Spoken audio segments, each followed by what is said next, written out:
ભાવનગર જિલ્લાના ઊંચા કોટડા ગામે ગણપતિ વિસર્જન દરમિયાન એક યુવાન દરિયામાં ડૂબ્યો। બનાવ અંગેની મળતી વિગત અનુસાર મહુવાના ઊંચા કોટડા ગામે દરિયામાં બેલપર ગામના યુવાન વિશાલભાઈ શંકુભાઈ ગોહિલ ગણપતિ વિસર્જન કરવા દરિયાના ઊંડા પાણીમાં જતા પાણીમાં ગરકાવ થયો હતો।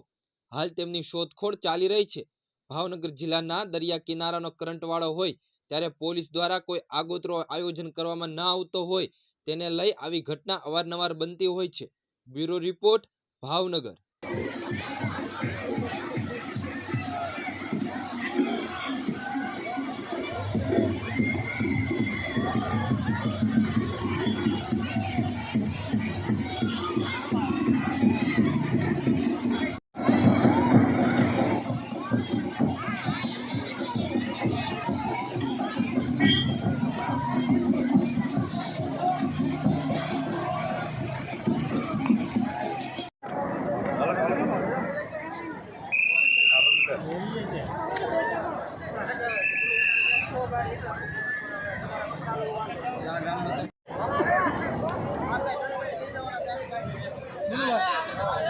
माल बनवाना है पाड़ी देजो ऊपर चला दे पेला राम